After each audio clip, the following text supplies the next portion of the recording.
Well then, the countdown officially begins. Hello everybody, welcome back to 40th Fever. Hope you guys are doing well. Welcome back to the preview show.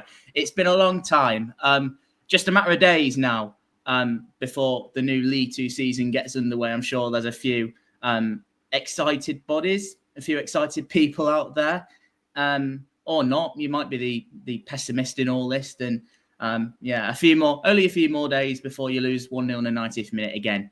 And everything is the worst in the world, and you want your manager to be sacked. We're very much approaching that day, and we're going to be looking at all the weekend's action, and we're just going to have a bit of a chill chat. There's not really much of a plan with this pod. We're just going to sort of go with it and see how it is. But of course, I'm not alone as always. We're joined regularly by Jack, who I've not actually seen in a while properly on a pod. How's it? I was going to say it's the first time in a while I've not been talking to myself for an hour. It's nice.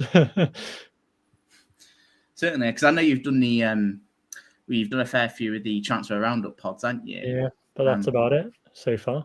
Yeah, might have a deep dive a bit that in a little bit. Well, because we've got three of us on, we'll talk about our clubs. And I did mention three. We're also joined by Luca, Cambridge United fan, NRE reports. You can find him. How's things over your end? Great to have you on the channel, first of all. Firstly, thank you for having me.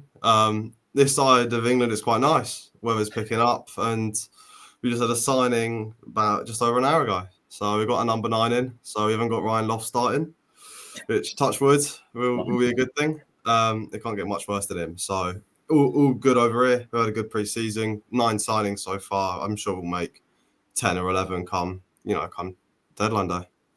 I remember watching Ryan Loft at Scunthorpe, and I'm just thinking, right, has he won his contract in a raffle or something? That's the sort of vibe I've got with him. The fact that he was playing League 1 football last season. Never mind when it was back at Scunthorpe in League 2. He's a weird one anyway. But before we start, we're just going to have a bit of a casual chat. We'll have a look at the games this week and sort of break it down and give our predictions. But of course, before we do start, make sure you hit that like button. If you are new around here, subscribe and make sure you download the podcast wherever you get your podcast from. You can go back and check out part 1 and part 2 of our predictions. I know we did it in 2 parts because we stupidly did it in the early hours of the morning last week. Never again. Because it turns out, I thought I had that morning off work. They must have changed it like the week or two because I was looking at the wrong schedule. I got a phone call. I was like, why are you not in work? I was like, I'm not doing. I'm doing later. It's like, no, you're not. You're doing now. I thought, oh, for God's sake. After record until 2 a.m. So, that was fun, trying to explain to them. I was talking about Barrow at 2 a.m. Didn't mention that. But you can go back and check that out if you haven't done so already. Let's start with you, Luca. Obviously, Cambridge dropped down into League 2, back in League 2 after a few years in League 1. How have you sort of found like the summer and obviously that relegation from sort of last season where I know you've had a couple of escapes, but last season just proved to be a little bit, one too many, it sort of proved. So how's sort of it been like over the summer? Of course, Neil Harris is back at the club. Mark Bonner, is he like director of football or something like that now, or something like that? Yeah. Somewhat good panel, sort of say. How have you sort of found it? Obviously, it's not good to get relegated. I mean, that goes without saying. But there were a lot of players and staff that were stealing a wage, definitely, no doubt. So there's definitely positives out of it. You get a new squad, you keep the players that should be here, you get rid of the ones that, probably shouldn't. That being said, 9 changes, 9 signings later, we look like one of the best teams, which I know, obviously watching your predictions was a bit painful. A lot of people have us down, in the mid-table, which is very likely. But, when you sign players with Premier League experience, you're finding your way to mid-table it's quite depressing. But being back in League 2 is good. We had a good time there last time, and hopefully get promotion in front of the fans, come May this year. Yeah, I mean, you've mentioned Premier League caliber signings. I think, we obviously did this before the Pelly and Panzu signing. I mean, that was just ridiculous. Because if truth be told, I was looking at the signings. There's a couple of half decent names in there. I know you took Jake Eastwood off us. There was a couple of names, but nothing particularly massively stood out, if I'm going to be honest. And then Pelly and Panzu just came. I was like, okay, now we're talking. Um, It did feel out of nowhere. I think it's a different caliber to the signings you'd already made. Yeah, it's, your Zach Bradshaws and your Eastwoods, they're good players, no doubt. They are good, but they're not League One level players where they stand out.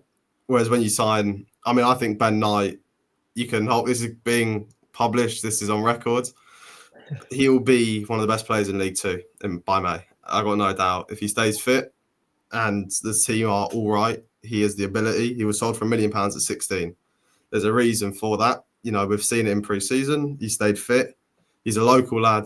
And on a 1-year deal, you're going to have that hunger to prove yourself, prove that you are good enough for League Two and try and get us up. And I think he will be a key player in that. I think that's a signing that, although on paper, he played 4 times in Spain's 3rd division. It's nothing going to wow you. It's a very average signing and he's young, but he will no doubt be a very good player. I think, obviously, Pelly and Panzu is a joke of a signing. And even the lad we got an hour ago, I think he's going to be a great addition. I think he's an upgrade on what we've got.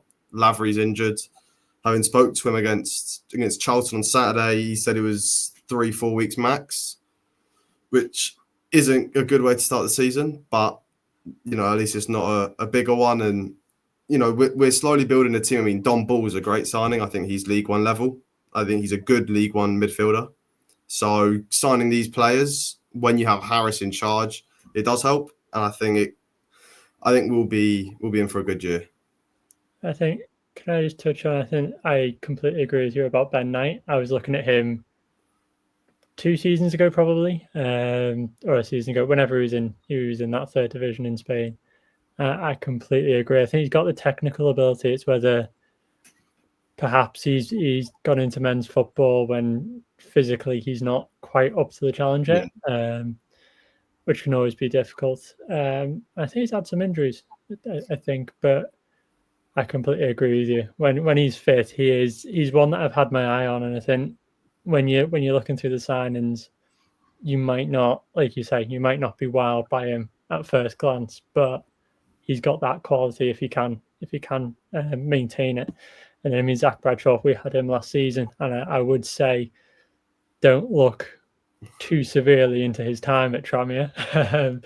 I think with those his numerous problems, including the manager, but I think he can be a really exciting player. Have you seen how Cambridge are going to set up? Do you know if he's going to be playing as like a centre back or? I think it's going to change a lot. Harris, so he played Cambridge City first pre-season game, and obviously they're a non-league team, so you're going to set up, and it's first game back, you're going to set up a bit differently. He seemed to play almost with a 3. He would sit one of the central midfielders really deep into the centre half, and they'd have the 2 wing backs really push wide as wingers. So I think there's an element where we can play a 3, 3/5, probably a 5 because it's Harris, and he's not the most attacking manager. So you might see a 5, but when we played on the weekend, it was a 4-4-2 or a 4-5-1, depending on if you counted Knight as a false 9 almost, or if you count as an attacking midfielder. So I think we can play a few different ways. I don't think he'll start. I think he'll play a lot. I think he'll play 30 times this season, but a lot will be off the bench. Yeah. But it's having him off the bench instead of one of the 19-year-olds, that we can. That's the big difference.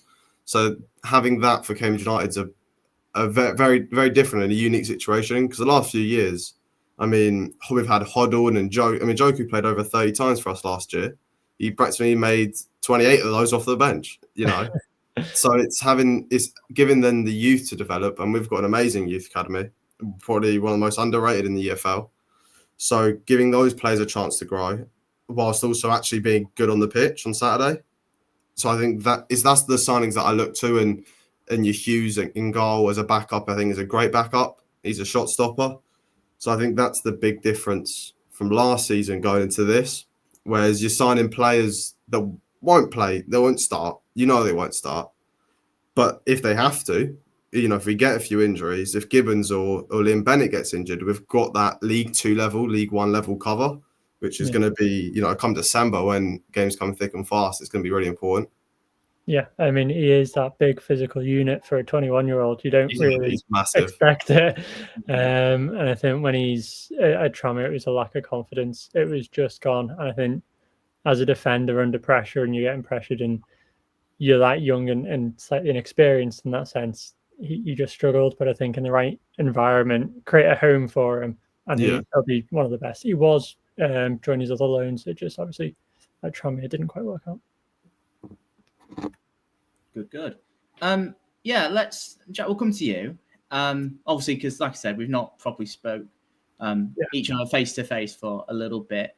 Tranmere's pre-season. I don't know how much you've seen of it, considering from what sounds of it, pretty much all their games have been behind closed doors, bizarrely. But obviously, transfer-wise, it's been pretty solid, as you'd probably expect. Still one or two concerns I have, mainly attacking-wise, but it looks like another year in which what looks like in terms of signings, that they're going to look solid again.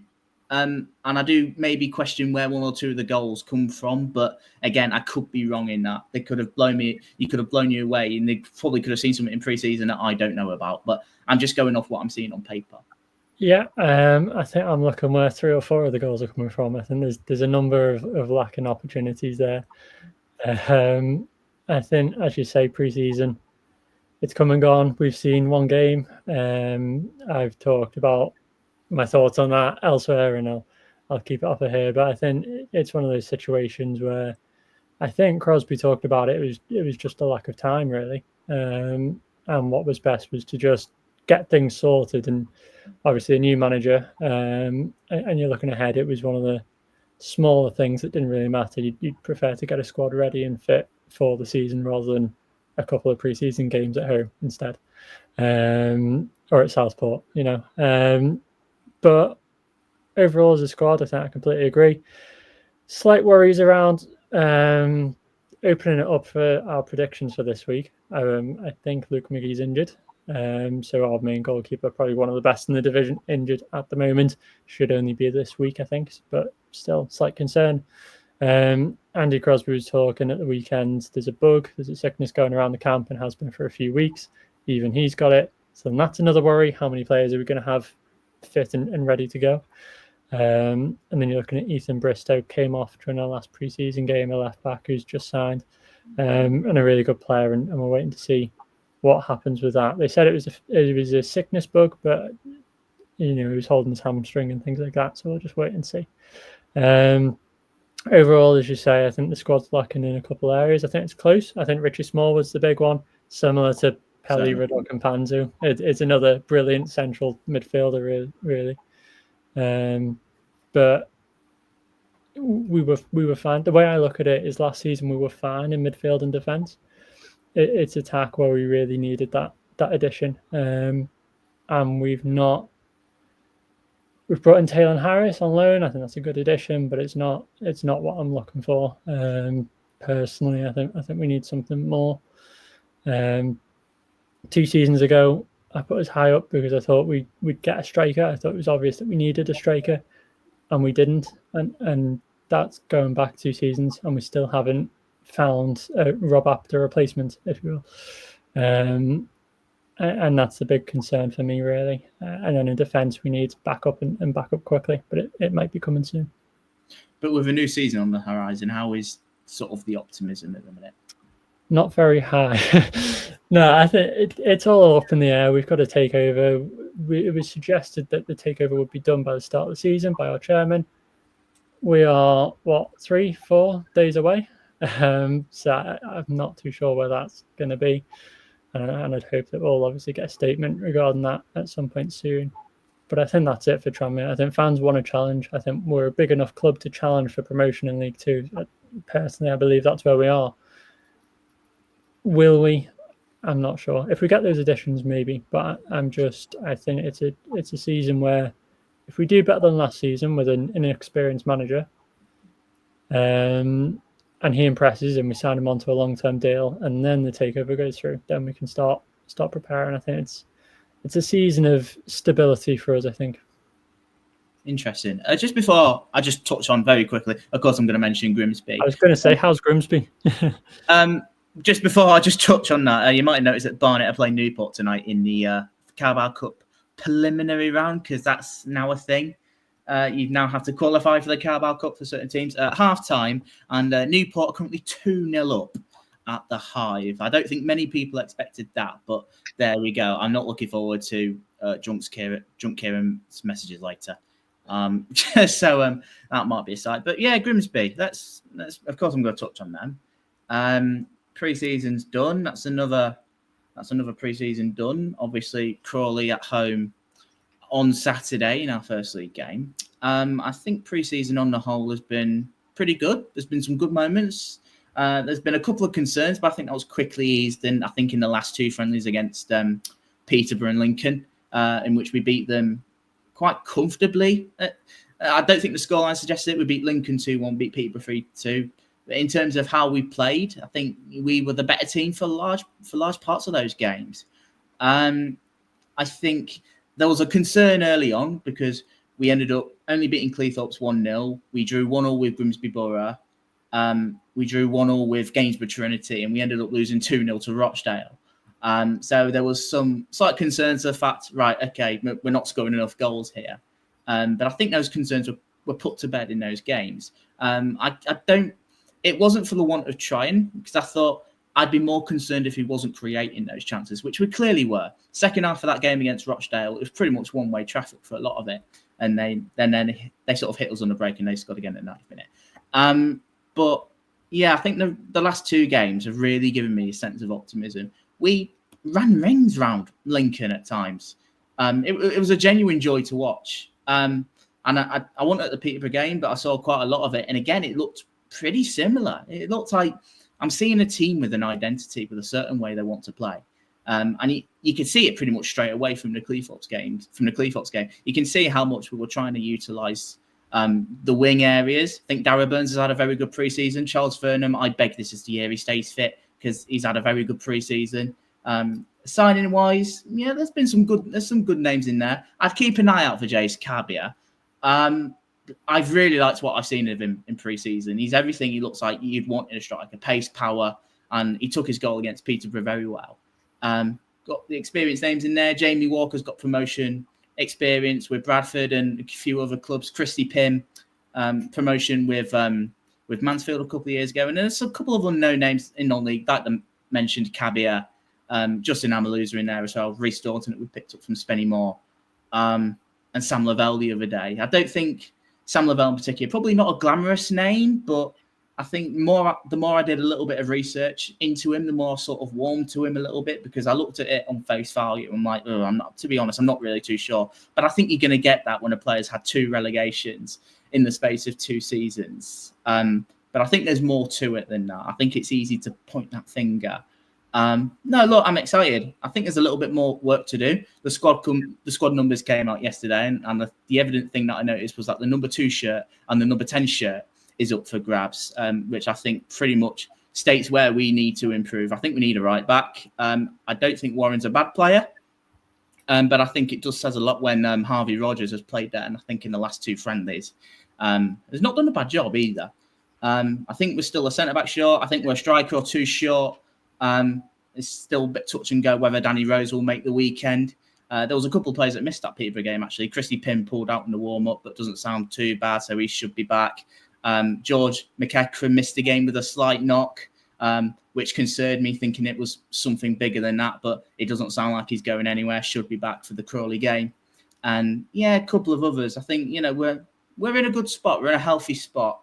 Obviously, Jason Daddy's Van Thorson's the only real absentee. We're missing him for the first couple of months, which is a blow, because he walks into this team, I think, is exactly the type of player that we want on the wings. But, like I said, Darragh Burns has stepped up this pre-season, and he sets at him. And obviously, Gezadar Vittori, who we brought in, the 2 signings that we made last January, didn't play a great deal in the second half of the season. They feel like 2 new signings. So there's probably big things to come from there. I think Gez has had a very quietly good pre-season. I think he's gone under the radar a little bit. He looks like he's settled in much better than what I saw. Although the glimpse I did see of him last season looked pretty good. Yeah, I'm looking forward to it. I'm looking forward to Saturday. That's just sort of my thoughts on it. Kabongo Shamanga loves a goal against us, as I think I mentioned. So is that? Oh no, Gav Holohan's there, isn't he? Oh no. I hate no Gav, please. I don't score. And I adore that bloke. But yeah, no, I'm looking forward to it. It should be a good crowd, and it should be a good occasion. Let's talk transfers. There's a couple that's caught the eye over the last couple of days. Of course, we're going to touch on MK Dons because they're boring. Callum Paterson, like, come on, like, give everyone else a chance for God's sake. I mean, what on earth? I mean, I said I'm not sure whether you caught the transfer special on the weekend, and I think I went on a little rant about MK Dons, and I didn't mean any disrespect, but it was a rant about how good they are, and about how if they don't win the league, I don't think you can question anyone who puts them first. I think it's the obvious choice because they've got the amount of players. I mean, adding another player who's too good for League Two, there's without doubt. And if you're going to do that, and I said all the players they've got were some of the better players in other League Two teams, and they've signed them, or were the best players in MK Dons. It's just ridiculous at this point. But at the end of the day, fair play to them, and I'm sure they'll enjoy the title. I noticed that Sam put in the main chat, obviously Sam from the League One Lowdown. Now, or was it Callum? It might have been Callum from the League One Lowdown. It's one of the two. I can't remember at the top of my head, but we're sort of feeling now what it feels like to have Birmingham in your league, and yeah, it's not. It sort of feels like that. I mean, where do you be? I mean, I put them second because I want it to be different, really. In my predictions, and now I think. I might have made a serious error here. Although there's reason to think that there might be. That obviously with how they went last season, surely they can't mess it up with the calibre of the player that they've got. Callum Paterson, Aaron Collins, Nathaniel Mendez-Lang, and a couple of the players that they have got already that are very good players for League Two. I'm talking Alex Gilby. I'm talking Joe Tomlinson. The likes of them are just too good for... Dan Crawley, Aaron the man. Dan Crawley, yeah. Like, this is a League Two team. The target's got to be 100 points, and anything less than that is a complete failure. I'm not having it either way. Exactly. Hope they go down. I hate them. I hate everything they stand for. I refuse to talk about them. I did it on the pod tonight. Yeah, it's a good thing Luke's not on the pod. I mean, I'd still say it. I think it's a feeling that every football fan has in England. Yeah. No matter. I mean, I think this is the only time me and Peterborough fans are going to agree, but we all hate MK Dons. So I refuse to talk about them on my website, and I'll continue to do it this season. They'll win the league, but it's easy when you spend that much money. I mean, I've seen it. Paul Mullin be taken away from us. Allegedly is because of 1 year difference in his contract. It wasn't. It was the money from Wrexham, and now we see it. And now then I saw it with Birmingham last year. We come down the league, think it's going to be nice and easy. We have a big budget, big old Cambridge, Neil Harris, famous university. No, MK Dons go and they'll obliterate the league. I mean, if they don't go unbeaten, in my eyes, I think it's a disappointment. Yeah. Look, unfortunately, I think for them, they're going to have to settle for second. I'm taking my fish and chips right up to top. Thank you. Fair enough. But I don't mean, good to be different, but let's not be delusional here, lads. You can't logically put anyone other than MK Dons top. I think logically speaking, it's just got to be. But last season happened, and who knows? We don't know the cause of last season yet. I don't think anyone's come to us with what went wrong still. They had the best players in the division last season, and still they finished bottom half. I think they've got a better manager in, and I think it'll stay the season. But these things happen in football, so you never know. Yeah, it just sort of looks too good to be true to not go wrong. I don't think it can. I really don't. I mean, but we thought that last year, and look what happened. Look, I stand by it. Anything less than 100 is a complete failure, and it should be seen as that for the money that they've got and the players that they've got. Now, let's move on before I cry, and not like I'm bothered. I think Barrow caught the eye this morning when I signed Tom Barkhuizen. Winger from Derby County, spent a fair bit of time at Preston in the Championship as well. I've always been a bit iffy on Barrow signings. There's one or two good players in there. I think it's more for the players that they've lost. But again, you probably look at the players that they brought in. I've always mentioned, I think risks was the word I've used on some of those players. And I do think it's fair to make that judgment.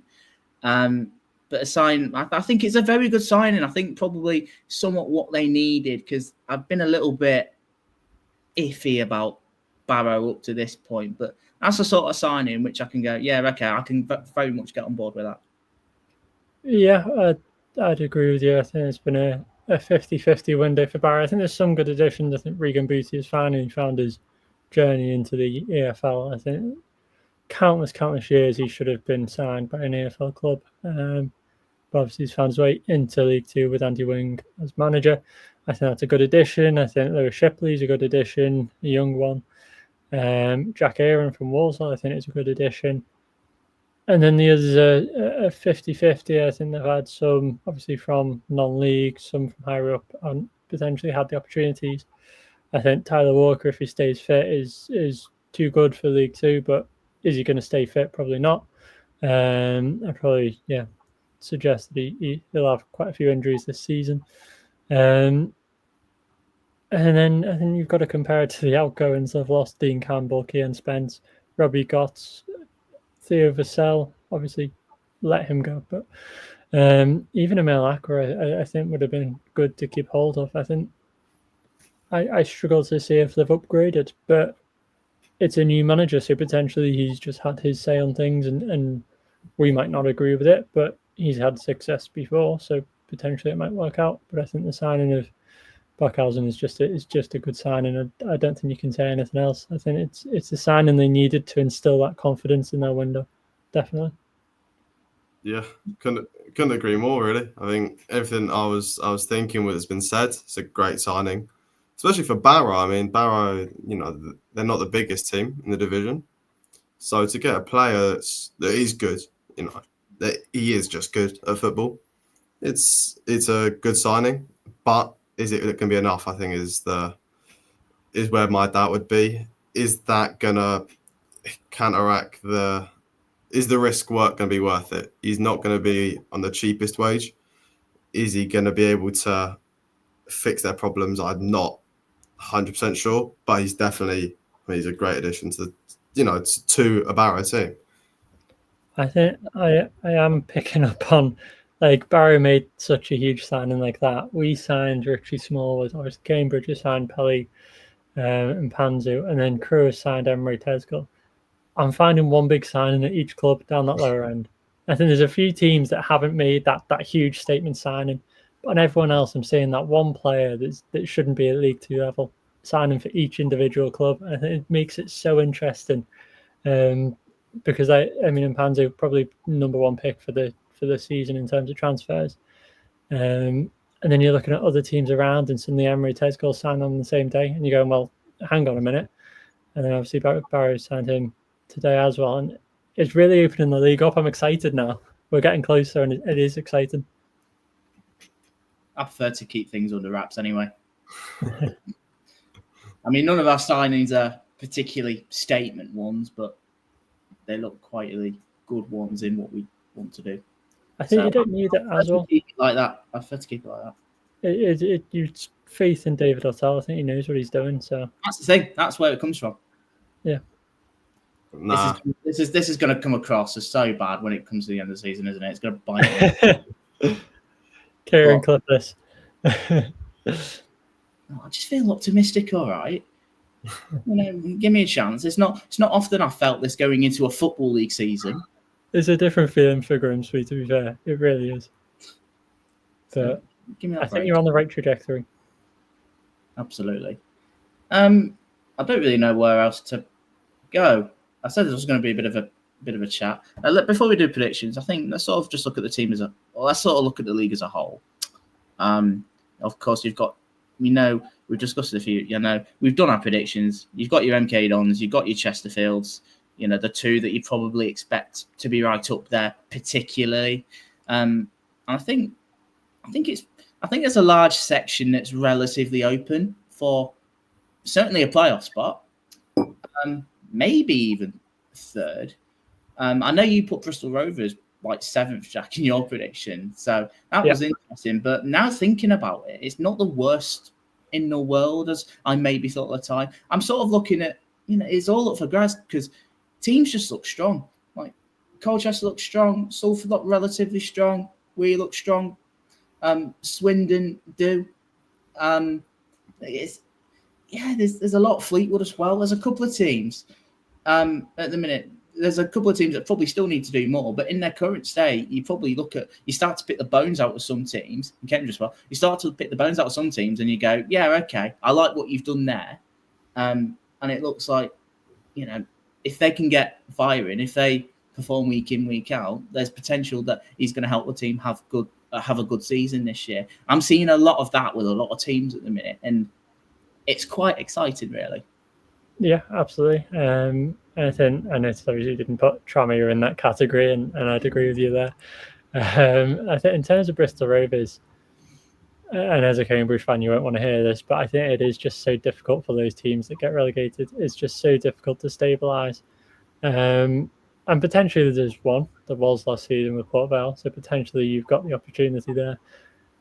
I'm just not fully convinced in Bristol Rovers for whatever reason. I think there's just bits that I'm not fully settled with, and I think those projects you've got looking on the other side of things, they've got an upward trajectory, like your Grimsbys or your Colchesters. Even Fleetwood having half a season with Pete Wild now coming into their own. I think it is a really interesting time. I mean, Crewe, I must have put them, I can't remember, but 17th, 18th, 19th. I think they were right down there. That striker signing has now completely changed my mind, and I think they're going to finish top half, if not have that underdog chance for a playoff. And I think that is the exciting thing. But I think, Bristol was probably my big prediction that was different. I'm not convinced. I think a squad of 23 as well. They need additions, and whether they've got them in time, I'm not sure. Yeah, I think if I'm going to be dead picky, I was listening to your pod the other day, and I was listening. I know you mentioned squad size a lot. I can see your point. Of course, if it goes well, if you get very few injuries, and great. If you've got that depth, that's also great. But you've also got to try and find that balance as well, aren't you? So at the minute, I'm looking. Let's say I'm going back to Grimsby, an example. We've got quite a few players on our books at the minute, and we probably still need to do a few more. I can see a good couple at least. I can see a good 2 or 3 still being shipped out. Because that's just what we need to do, really. But you look at that team. You've obviously got the players that we've released over the summer with the retainers coming out, and a few have already left already.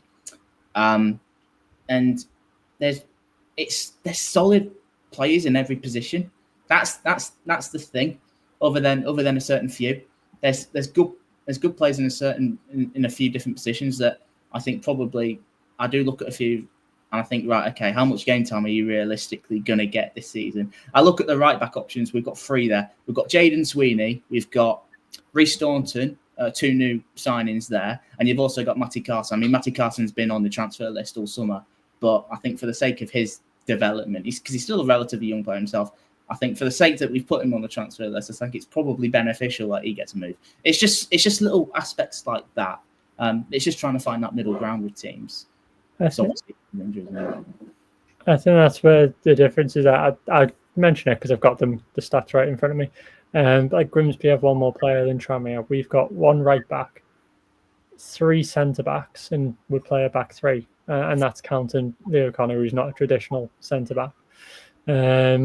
We're potentially pushing Jason Lowe, who's a defensive midfielder, into centre back, and then we've got 2 left wing backs who. One of them could be a centre back if needed, but then the left wing back's going to be injured. So I would say we're struggling for depth, to be honest, at the back. But our squad number's obviously so high because we've got 7, 8, 9 strikers who haven't hit the back of the net enough, and whether we get them out the door, I'm not too sure, but won't be playing for Tranmere as much as they want to, really. I think that is the difference in terms of it. I agree with what you said. It's got to be an average squad number, but you've got to, you've got to get rid of the deadwood, don't you? Luca, is there any teams in League Two that probably, I don't know, somewhat excite you, make you nervous, makes you question a few things? I don't know. Just any thoughts in particular? Yeah, I think I like Crewe, simply because two of my favourite Cambridge players in recent years play for him. Charlotte Tracy, as many people that know me know, I love Charlotte Tracy. I think he's the type of player that you want to watch. You want to watch a pacey winger get the ball, do a few step overs, beat their man, embarrass him, and then find in the back of the net, or put a great cross in. Or, and at Cambridge United, in recent years, we've had some great creative players. Wes Houlihan, Charlotte Tracy was hit and miss at times, Harvey Nibbs, Sam Smith was controversial. We had Josh Stokes last year. And I miss him being at the Abbey. And obviously Jack Lancaster was a fan favourite. If he didn't get injured last season, I think Crewe would have been in playoffs. I think they're going to be up there again. I think if players like your Lancasters can stay fit, I think they're a team that, as a neutral would excite me. I think there's obviously your MK Dons. I was speaking to Sally Kai after the game, former MK Dons player, and after a little bit of deliberation, he is looking forward to MK away. And so am I. I think Colchester is another one that excites me. Lyle Taylor being there, of course, former United player, and then kind of had a spat with a fan because he said he wasn't very good, but he wasn't very good. And then he punched a former Cambridge player, Jack Idell, which suspended him for the Peterborough game, and then we lost against there's a couple of, because we are a lot of our players have played at this level. There's a lot of teams where you look at them and go, because of this player, I can't wait to see them. I think Crewe excite me, Swindon excite me, MK Dons excite me. Bristol Rovers, I want to do the double over this season because we should have done last season. There's no doubt, especially at home, how we conceded. That's one of the worst. The whole season was a write-off, but that game in particular was very bad. So that's a game that I want to, see us get what we deserve. I think it's going to be a season about having that fight, that grit, because it's such a tough league. Because there are, what you probably name 11, 12 teams that could go up, on their day, could go up. That's not a nice league to be in. And you don't want to be one of those 12, but you're probably going to have to be. So it's just about anyone who finishes top half of the table from last season.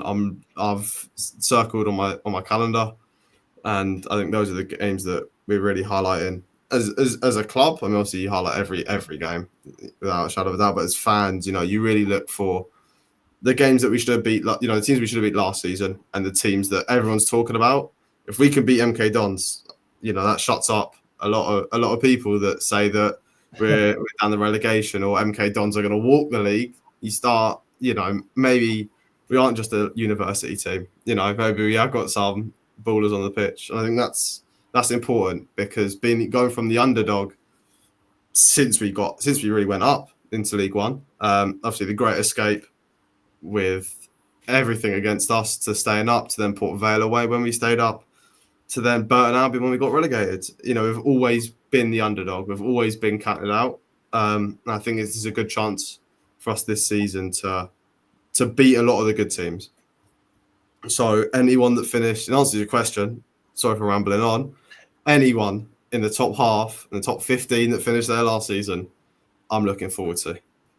Lovely stuff. And I echo your thoughts about doing a double over Bristol Rovers. I want revenge has been long overdue since 2015, the day that my heart was shattered and I didn't speak for the best part of 4 hours on that trip home from Wembley. That yeah, I just want it. And Darryl Clark's back there. Perfect. Oh, you had to give me the worst day of my life, didn't you? Yeah, look. Yeah, good stuff. Shall we have a look at the games this weekend then? Round 1, match day 1 of the League 2 season. We're losing Luca there. Here we go. We put it in this graphic. Let's go through the games all together. I know that I think, Jack, I'm going to keep quiet. I'm just going to mention the games. I know Jack and Luca, you're going to give score predictions for these games. Accrington Stanley coming up against Gillingham. A lot of it is expected of Gillingham always. Whether they'll hit those heights, we'll have to wait and see. Not a lot is really expected of Accrington Stanley coming into this as one of the favourites for the drop. How do you see this one going? I think it's a difficult one because I think Gillingham are right, but they need to sort their problems out, and whether that, no matter how pre-season usually goes, it usually takes a little bit of time to sort of navigate those issues that they had last season into the new season. I think they've improved. I think I wouldn't be surprised by. So I'm going to be really hypocritical to what I've just said. I reckon they're going to win 2-0. I think they're going to get their first win, and I think with how much every single time I've been on one of these episodes, I've said Seb Palmer-Houlden has gone really under the radar as a signing, and how good I think he's going to be in League 2. I wouldn't put it past him to get a double on that opening day. So 2-0 Gillingham. Oh, you put me in a tricky spot because I was going to say 2-0. We can do that for the first one. Yeah, I'll stick with 2-0. I think Accrington Stanley they're down there. Everyone knows it. They know it. I think being at home might help, but Gillingham will win.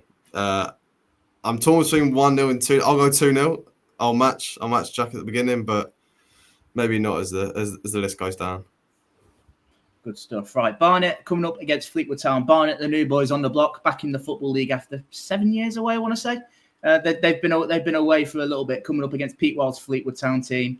Made some good signings.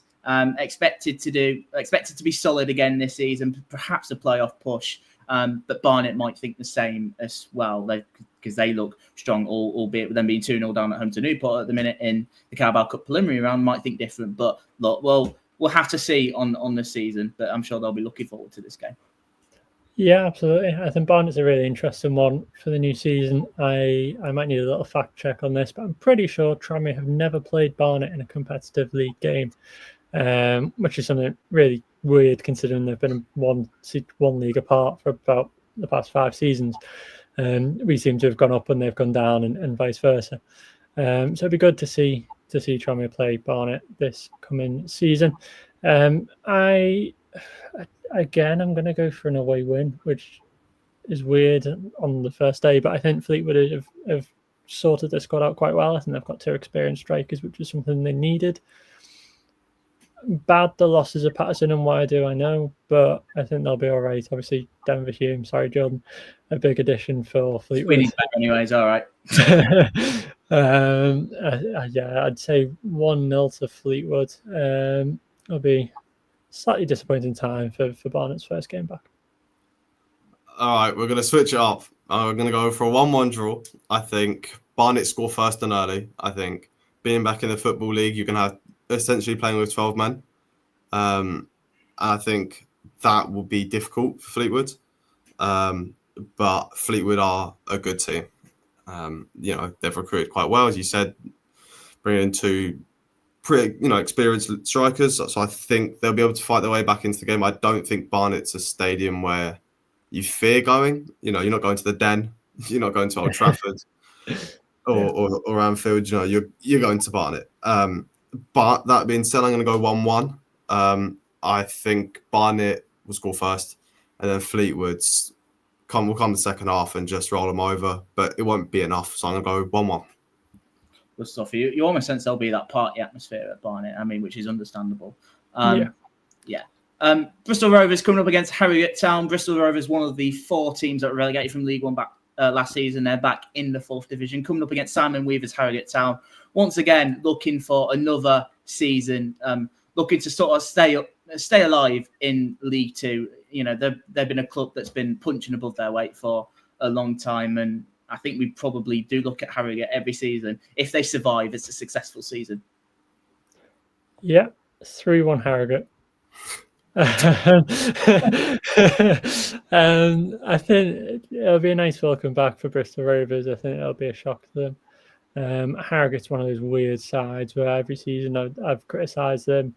I don't think they've got the quality. Doesn't ever had the quality to do well in League Two, but the passion, the drive, the determination, and how hard they work as a unit really frustrates me, especially when we play them. It really gets on my nerves, which shows that it works and it's good.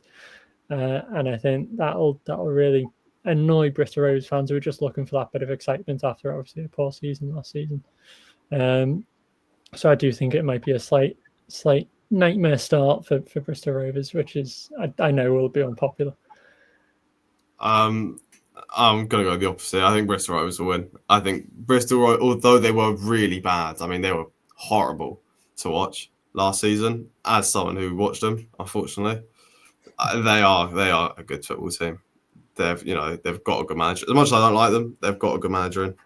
I think they've recruited quite well. I'm going to go 2-1. I think Harrogate will surprise them. I think it goes 1-0 Bristol Rovers, 1-1, and then your 75th minute, 80th minute, Bristol Rovers will come and score a goal at home. I think it'll finish 2-1 to the Rovers, but I think Harrogate will show what they're about, and I think set a pretty good precedent of one, how you could beat Bristol Rovers. You just try and outwork them, and two, what they're about. How they can have an impact on the league. I think they'll stay up. So I think I've put them a little bit higher. I think they'll be sort of bottom end of mid-table opposed to just scraping up. So I think they're a good side. But I think Bristol Rovers will be up there come May. So I think that will just their League One experience will just about shine through. Unfortunately. I think that's a logical way to think, but I know how frustrated I can get about Harrogate, and so I'm just going to side with them at this point. I think this season I'm going to support Harrogate alongside Tranmere when I'm not supporting Tranmere, because at this point, they seem to stay up every single season when I say they're going to go down, so they're doing something right. Yeah, at this point, I respect it. I respect it from them. Cambridge United coming up against Cheltenham Town. Cambridge United, another one of the 4 teams relegated back into the 4th tier. Sorry, Luca. Coming up against Cheltenham Town, not much, again, is really expected from them. Still quite a lot of alarm bells. I know they made a couple of signings over the past couple of days. They still need more. I think the squad looks a bit paper thin at times. I think more in terms of quality. I think we've mentioned this a few times, the futures of some of their better players, Ethan Archer, Jordan Thomas, still very much up in the air. But Neil Harris wants to be up to the perfect run. Let me say that again, because that was horrible. Neil Harris will want to get things on the right track from the first game of the season. Yeah, I'll take it away, Jack. I'll let you do the same with Tranmere. We are going to batter them. We are going to walk the league. We're going to finish on 93 points with a positive 42 goal difference. I'm very optimistic. I know it's 9 o'clock. It's almost 9 o'clock. I've been working all day, and now I've had a signing before I just come here. So I'm very optimistic. Probably not thinking logically, but I'm in a Cambridge shirt. Cambridge United are going to win 3-0.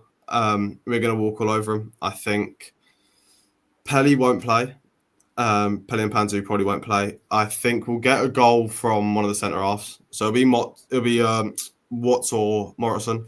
I think set pieces look interesting. We've had a couple of different looks of how we've been. I think Ben Knight will score. I think Ben Knight will score, no doubt. I think we'll have a cross from Liam Bennett, which he loves to do. He'll get high and wide, cross it, and it won't be Loft, but it might be a Morrison who's just as tall and better in the air. So I think we'll win 3-0. I think if I were to put money on it, I'd have put Ben Knight, Morrison, and Don Ball. Don Ball's looked unbelievable in pre-season. I always had an image of him being like a 5'8" sort of midfielder. And then I saw him in pre-season, and he's probably about 7 foot tall and 7 foot wide as well. He's a unit, and he's just what we need. You know, we lost Paul Digby, so that having that presence, and I think come Saturday he'll rifle one from the edge of the box, no nonsense, and it might break the net. So I'm going to go 3-0 to the Mighty U's against a Cheltenham side that like you said, Jordan is lacking, just lacking. I mean, whatever metric you want to look at it, unfortunately, I quite like Cheltenham, but we're gonna win 3-0. Yeah, that's fair enough. I'm surprised by the height of Dunbar. I'm in agreement with you. I thought he was tiny, but yeah, we can't have a Cambridge fan on and I not predict him to win, can I? So I'm gonna predict a 2-0 win to Cambridge. I think, everything you said. I think it's a good squad. I think also the opposition. Yeah, it's worrying times for Cheltenham. Takeover is still up in the air. Believe me, I know how frustrating that can be and how concerning it can be when it's up in the air. I think ours has been up in the air for 2 seasons now, so, or at least 1 season. So it's worried. Yeah, it's a worrying time for Cheltenham. So I think 2-0. It'll be another pre-season game. I think it will be that calm. Let's go for a Zach Bradshaw double. Why not? Love it. Alrighty then. Chesterfield up against Barrow next. Chesterfield, one of the favourites for promotion under Paul Cook. You expect him to be strong again, coming up against Barrow in what is Andy Wing's first full season in charge of the club. Yeah, let's go 2-1 to Chesterfield. I think they've got a good squad. You know, it's as simple as that. I think they're a good squad. I think Barrow with Andy Wing will still be developing. I think Chesterfield are just further along in that development process, obviously with Paul Cook, who's been there for years and years now. I think they know what they're doing and they're raring and ready to go when he's found a system that works for them. So yeah, I can see Chesterfield having a very quick start to the season. So what did I say? 2-1 Chesterfield, I think it was. I believe you did, yeah. Fair enough. I'm going to follow on a similar line. I think Chesterfield 2-0. I think it'll be quite comfortable for them at home. Not to disrespect Barrow at all, but I think Chesterfield I think Chesterfield are a good side. I don't think they'll blow anyone's socks away. But I think they'll be comfortable. I think that a 2-0 win at home will set them up for an okay campaign. I think that's how I would phrase it. Yeah. Okay, Colchester United coming up against Tranmere Rovers. Colchester looking to build on last season under the partnership of Danny and Nicky Cowley. Tranmere Rovers looking to, well, let's be honest, have a better season. Do something. Under Andy Crosby. Yeah, we're looking to do anything, aren't we? Do we have to do this one? I think, as I said, if we've got a keeper injured, if we've got Ethan Bristow injured, it leaves us struggling for depth at the back. Attacking wise, in that one pre-season game that we even got to see. In the other ones, I think Josh Davidson has got, 6 goals in 4 games or something ridiculous. Which he scored 3 goals all season last season. So to double the tally in pre-season is something a bit special. And then he didn't. I don't think he had a shot on target in the one game that we got to see. So if it was behind closed doors, maybe he might score. But as far as I'm aware, it's not going to be. And so I think, at the moment, I think we need defensive reinforcements. And I think we need a striker, any striker that can hit the back of the net at the moment. So I don't see us scoring, and I don't see us totally vulnerable at the back. But if something goes wrong, someone has to come off.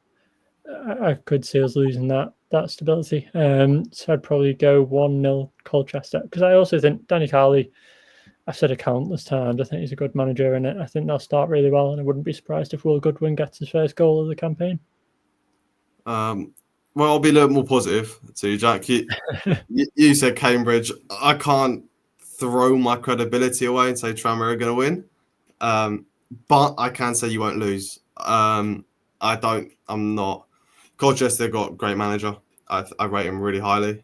He's my third. I would put him third in League Two managers. I rate him that highly, but I don't rate Colchester highly. Maybe it's because they're a local team and I don't want to see him do well. Maybe it's that. Maybe it's having Lyle Taylor there and him doing better at Colchester than Cambridge. I don't know. I'm not excited by him. It's a game I'm looking forward to. I mean, it falls on a Tuesday away, very soon actually, which I'm not looking forward to. But they don't excite me. They don't wow me. They ain't got players that really do that for me. They've got a manager that does it, which unfortunately might be useful for them. But for me, 0-0 draw, I think it'll be quite a boring game, unfortunately. For a neutral, that is. I think it can see both teams be quite solid at the back and quite stable, but I fear they both might lack that going forward. But if anything, I would edge Tranmere away from home to nab a goal. I'm not just saying that, but I would have. I mean, the second I've seen this list, I've pinpointed that game as my first 0-0 of the season. Yeah, I think I agree in terms of we could nab a goal. I wouldn't put it past us. I think I'm forgetting that Andy Crosby's in charge and how his side performed at the end of the season. But you look at Tranmere's team, we scored 45 goals in 46 games. Like, we've added one striker on loan, and it's his first real time in men's football, I think. I'm not totally convinced that we're going to be able to score, but I mean, who knows? Josh Davison starts the season well. You never know. Hopefully, it could be the next Paul Mullen. Never. Let's calm down a little bit here. I think there's been a few questionable points tonight. If I was to say anything, if I had to give a score prediction for this would be the banker of a 0-0. It just sort of had that vibe. That's the only one I'd mention now. Grimsby Town coming up against Crawley Town. Grimsby Town looking to build on last season's good work under the management of David Artell. Crawley Town back in the 4th division after only one season in League One, but again under the management of Scott Lindsay, a popular figure over in Crawley. Yeah, 2-1 Grimsby. I think it's just a solid prediction to do. I was going to say I probably should have mentioned correct answers only. You spot on there, mate. Yeah, Grimsby win. Why not? I think Grimsby have set up well, and I believe in David Artell. And Crawley, they always seem to be okay, but the way they do things, I'm not totally convinced of. And I think surely it should take the players time to settle in. So logic would have it, Grimsby win. Yeah, because I want to be on here again throughout the season, I'm going to say Grimsby win. In all honesty, I could see like a 2-2 draw. I could see that. I think Crawley attacked quite well at times last season. I think Grimsby will be another good side that will be quite annoying to play. You know, going Tuesday away at Grimsby is not the most attractive. And I do apologise. Tranmere was on a Thursday after today's news. I mean, there's a lot of grounds. There's a lot of grounds in League Two that are like that. I mean, I've been to Derby away, and now I'll come down and I get bloody Walsall and Salford and Tranmere and Barnet and Gillingham. You know, they're not the most attractive places. I think Grimsby win. I'll change it. I'll go 2-0. As much as I think Crawley will be good going forward this season, but will be bad going the other way. Because I want to be on here again, and because I think Grimsby are a good side. I'm going to go 2-0. I think a clean sheet would be is very, very important in this league. I think it's more important in League 2 than it is League 1. Because there's a lot of teams. I feel like every team can nab one. In League 2, in League 1 last season, you looked at a lot of teams and were quite, Cambridge aren't going to score against you. Crawley might, Bristol Rovers won't, Shrewsbury definitely won't.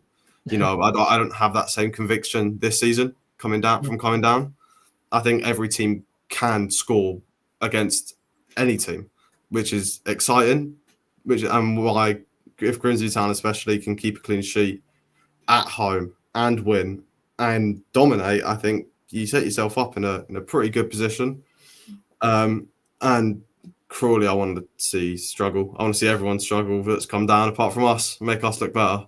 So I'm going to go 2-0 Grimsby in the Battle of the Towns. Yeah, I think it's certainly a game in which I can certainly see goals. I think there's two sides there that there's certainly two managers that certainly aim to play the correct way. A home win and a clean sheet will be something like a bit of a rarity. I know our home form in recent years has not been the best. And I mean, considering we finished, what was it, -6 goal difference last season, we finished 2 points just out short of the playoffs. I think probably says everything you need to know. It's never really dull in our games, but I back ourselves. I do think we'll win this game. To get off to a good start, which is what we could really do with. MK Dons coming up against Oldham Athletic. Now, this is an interesting one. Much is expected of Pool 1's MK Dons coming into the season. I don't think it's really hard to see why. Interesting first game coming up against Oldham Athletic, back in the Football League after their National League playoff heroics under Mickey Mellon, a manager, of course, Jack knows well. Looking for a steady first season back in the Football League. Absolutely. I love Mickey Mellon. I think I've known firsthand what he can do without finance. And so to see what he can do when he has a little bit of spending power is really interesting. I think they brought in good additions. At the end of the day, when players want to come back to you and play under you again, it's got to be positives. And I think that shows at Oldham. I wouldn't be surprised. I know we've talked constantly about how MK Dons are going to run away with it and should do, but I wouldn't be surprised with a 1-0 Oldham win. I think they'll surprise. I think Mickey Mellon back in League 2. It's a match made in heaven. I don't want to talk about the team that Oldham are playing. I'm going to go 4-0 Milton Keynes and on to Newport County, please. Sure. Let's go to Newport County v Notts County. Newport County, a very difficult season last year, although they're not doing too badly against Barnet in the Cup. They're still 2-0 up looking at it in the preliminary, I can never say that word, the preliminary round of the Carabao Cup. It looks looking like they'll be playing Millwall in round 1.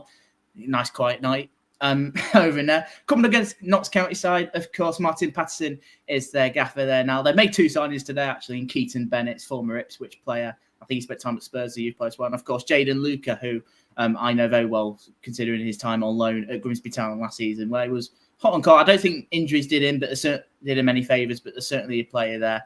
And, yeah, Notts is an interesting one. They're another side, I think, looking at what people say about them this season, they look a bit... They could do, they might not do. I think it's still up in the air a little bit.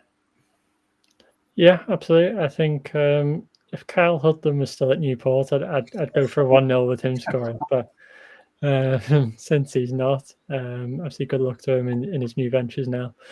I'm sure he'll score loads of goals. And I think in the game, 0-0, I think it's a safe bet. Newport missing that big striker. And I think, Notts County, who knows what's happening with Jota, which I think is the most concerning thing the week before the season. I know he's not joining Tranmere. But I thought that was a little bit optimistic when you mentioned it, almost too good to be true. We spent there was a night within the Tranmere fan base on various social media platforms where everyone was convinced, almost everyone. Definitely not training us. I'd fairly confident with that. But if he does make the move up to League One, you're leaving it late for a replacement, and I think it'll take time to replace David McGoldrick. Never mind Jota, and having Matthew Dennison, good striker, but I don't think he's those levels. I am excited about Notts County. I think potentially this season the whole new strategy might not work, but I think I'm excited for the seasons after that. I think they will get it right eventually if they stick with it, just not now. So I think a 0-0's a boring way to start. I'll make it exciting. Newport go down, Notts County finish 13th, and Notts County start the season with a 1-0 away win. I don't think, this is because I'm a Cambridge fan, you don't need a striker. What is a striker? Why do we need strikers in football? You don't.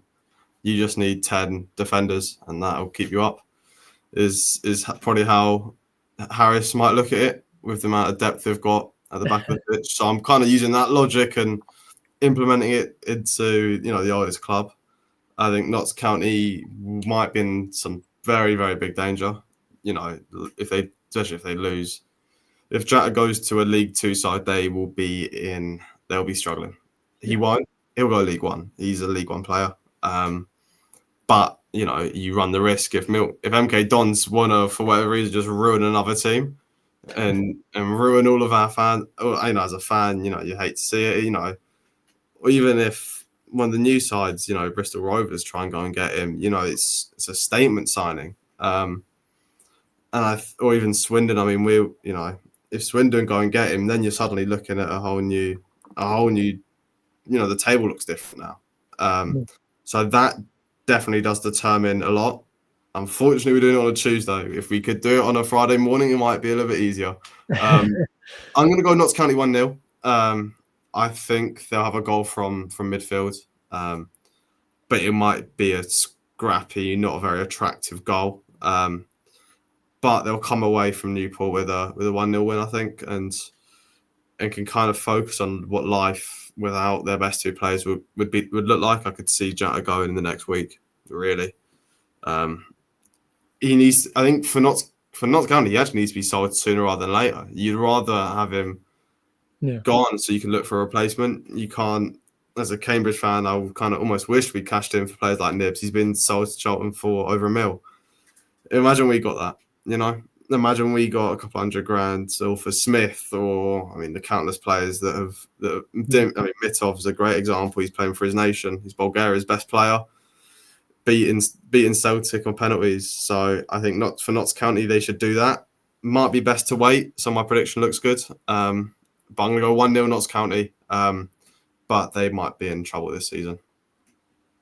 Okay, some interesting points there. 3 more games to go. Let's have a look at Salford City against Crewe Alexandra. Salford City, another side that just missed out on the playoffs last season under the management of Carl Robinson. And you get the impression that Crewe Alexandra sort of need to start fast. There's still a fair few question marks over Lee Bell at the minute.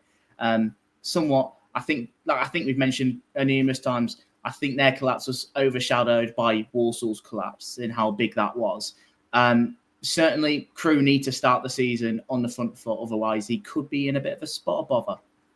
Yeah, I don't know why, to be honest. I still rate Lee Bell. And I think it's just how it ended, I think, with some of those results. So it wasn't like they were playing particularly well in those games either.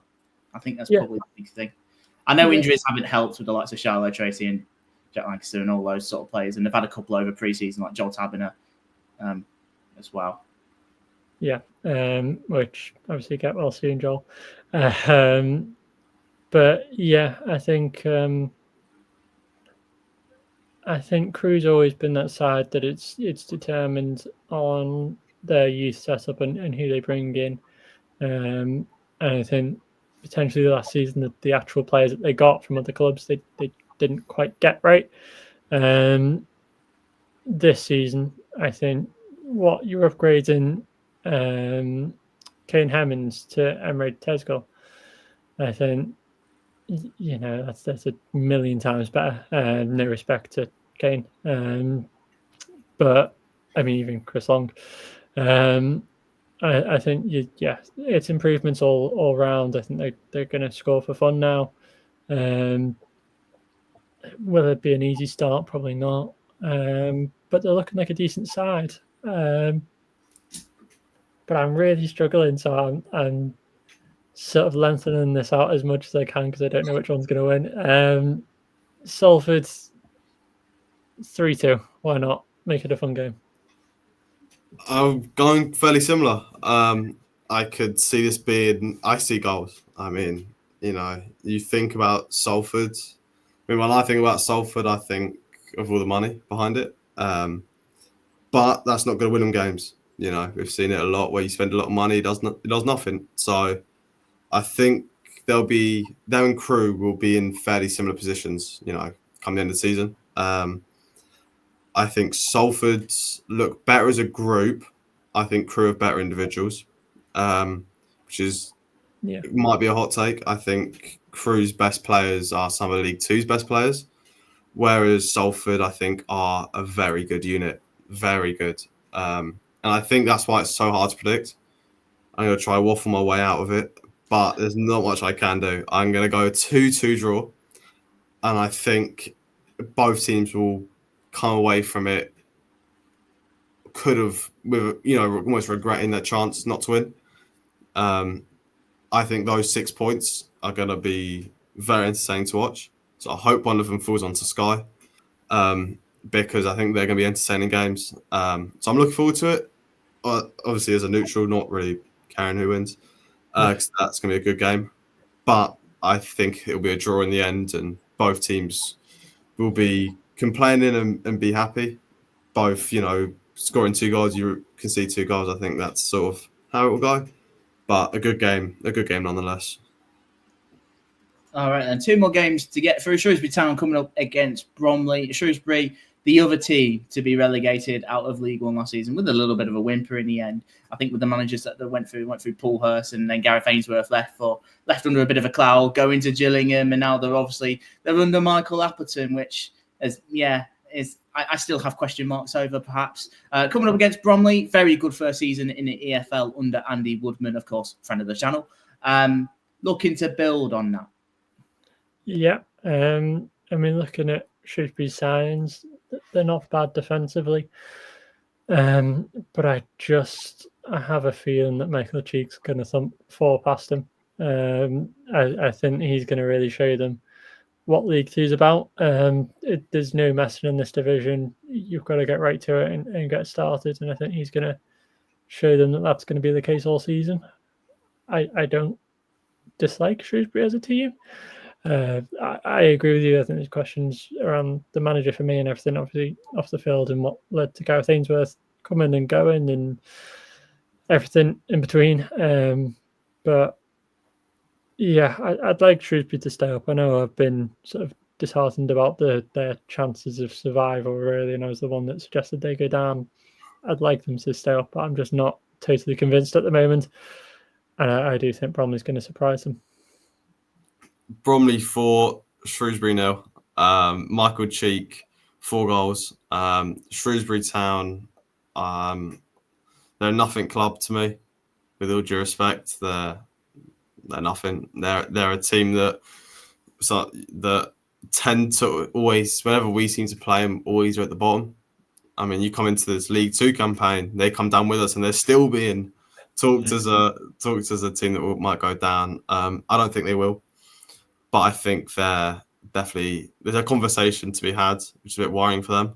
I hope they stay up. I think they are a League Two team, ultimately. But I really like Bromley. I really, really like Bromley. I love Michael Cheek. I wish he'd come to us. But I think ultimately Bromley will show what League Two is, and it's not going to be a walk in the park that I fear Shrewsbury might think. But from playing them in recent years, Shrewsbury are a good side. They're a tough side to beat. They're not a walk in the park. We struggled to beat them when they were pretty much already relegated. It says a lot. So they're going to be a tough team. That being said, I'm going to go against that and say 4-0 Bromley as we go on to the final game of the season. Well, the final, yeah, certainly. For some reason, I thought you meant for that then. Let's go on to Walsall, Swindon Town. Last but not least, of course, that fixture. Now, Walsall, Matt Sadler, he's got some rebuilding with the fans, I think. Maybe with it being a new season, maybe they've had that experience. They might put that to good use. Who knows? Of course, we know that they've lost some of their big players over the summer. Coming up against Swindon Town, coming up against Ian Holloway. Of course, Swindon Town finished the season as one of the form teams in the league under the guidance of our charismatic Ollie, in which I've been told I've got to be a lot nicer to. So, I guess there you go. I think, obviously, Ian Holloway, brilliant manager. I'll say that straight away. I'm not nibbling. I think 2-0 Swindon. I think Jake Tabor getting his goal tally off would be a good sign for Swindon, a good sign for him, and I think that would be good for football if he scores loads of goals this season. Obviously coming from the depths of non-league, And yeah, 2-0 Swindon. I think Walsall are going to still just have a hangover from last season. I think that happens regularly with teams.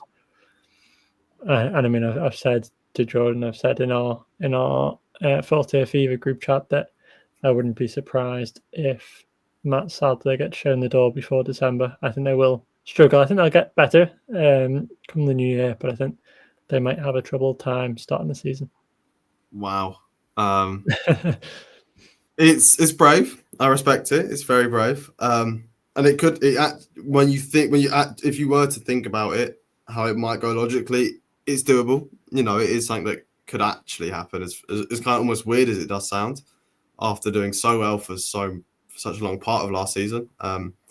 Swindon are a team I don't want to see do well now. We had a player that I don't want to mention, who plays in the number 9 position that we wanted to sign. We went in for just under 100k. They said no. We then bumped it up. They then said no, and Ian Holloway said they wouldn't sell him even to Man City. So now we look like idiots. So for that reason, Walsall 3, Swindon 0. I think Walsall will, because of how they ended last season, the ultimate bottle that it was, and let's not call it anything else. Let's call a spade a spade. They really, really bottled it last season, which is a shame. I quite like them. However, they're going to want us, especially being at home, they're going to want us. They're going to have that hunger. The fans have that hunger. And when you're playing at home, I think we'll see it with a lot of these teams. We'll see it with Bristol Rovers. We'll see it with Cambridge United, MK Dons, Barnet, your Walsalls, even Shrewsbury. You're going to see a lot of fans demand a reaction, because of what's happened in the past. So I think for that reason, I'm going to just genuinely say Walsall 3, Swindon 0. I think Swindon are being overrated. I don't see them being that good. I mean, I see them being good in the conversation. I don't see them being top 3 good. I think that's overdoing it. They've got a good manager, not a great manager. They've got a mouthy manager. He's not the Jose Mourinho. You can get away with it when you're in the Champions League, but at this level, it's a bit different, I think. I'm keeping quiet. I said nothing. Same. I don't want any more. I don't want any more from them. I've said my piece. Yeah. What I'll do is I'll leave it at 3-0 Walsall. But there's a lot more I could say about Swindon Town. Yeah, I think Walsall do have a good side, and I think I have been heavily critical of them. I mean, even last season, but I think motivation's everything in this league, and just the mental game. And I mean, I said it on the weekend pod. I think everyone underestimates how big that mental side of League Two is. And I mean, even last season, Gillingham shouldn't have had the descent they had. Same with Walsall, same with Crewe, MK Dons, like Barrow. You could name countless teams that just couldn't stop sliding down or couldn't stop climbing, I guess. And I think that potentially pre-season save. I think I've got a good striker now, but I don't know. I worry that it'll take time, but I think they'll come good. Good stuff. I think that's a good place to leave it. We've got through a lot in this episode. I think we needed to, obviously, of course, with the Football League season, with the new League Two season, only a few days away now. Of course, excitement is starting to build, as mentioned at the start of the episode. But this is the end of the episode, so if you have made it this far, make sure you hit that like button on YouTube, subscribe if you are around here, and of course, download the podcast wherever you get your podcast from. I say it every time. It feels like there's been at times where it might look it, but I promise you it's not. You might think I'm sort of reading a script in terms of when I say that, but I promise you it's not. I just sort of get the gist of that. I'm getting used to that. Yeah, that's all I've pretty much got to say. Luca, thank you for coming on, mate. Really appreciated your thoughts this evening. There's a bit of a different perspective from Cambridge as from what we know as well, and of course from League Two as well. Is there anything you just want to mention before we go? Firstly, thank you for having me on. It's been a pleasure. Last hour and a half has been very enjoyable. Very good way to end the evening. I think there's one thing I want to mention. we, as a website, as a company, so to speak, we've partnered with a local charity, a mental health charity for aimed for 13 to 25-year-olds. I'm not reading off a script. I can take a photo. I can prove anything. They have helped me, my friends, so much. They used to come to the secondary school that we were at. They're really, really helpful. They are all over Cambridgeshire, so it's not just Cambridge. Your Peterborough, and then your little villages like your Ely's. And I've set myself the aim to raise £1,000 by the end of the season. That's come May, so I can't include playoffs. So if anyone don't follow me, don't like anything, just donate. Even if it's £1, a penny, anything to help, it goes straight to them. So there's no middleman. Whatever you're donating straight to the charity. It's just through myself, the way you're seeing it. Any help for that is genuinely greatly appreciated. I get an email every time, so I will know, and it will be remembered. So that I'm not interested in plugging socials. Obviously, if you'd like to, it is greatly appreciated. We've got some pretty big news. We had the chance to interview two Cambridge, Jack Eastwood and SK Kai on the weekend. We've got a lot more coming up as the season rolls around. So, follow us on socials. There's a lot coming out. But more importantly, it's the charity work where I look for you guys as viewers, your help. And without you, I won't be doing what I'm doing. These guys won't be doing the amazing stuff they're doing. And charities like Centre 33 aren't able to do what they're doing. So if you could, it will take a couple of minutes of your time and just really, really help them, as they've got a new site in the middle of Cambridge, which looks pretty cool. So that's all I've got to say. And I've rambled a bit in the video, but it's quite overwhelming. Thank you. Thank you, both of you. You've been amazing. So thank you for the opportunity. It's great to have you on. I think it's been really good. Yeah, top man. Be sure to go and check that out. Jack, great to see you as always as well. I should probably mention that. We'll be back. We'll be back very shortly with the review show, because of course we're all excited to lose at the weekend, being the first day of the football season. We'll see you on the other side. Thank you very much for listening, for watching. We'll see you next time.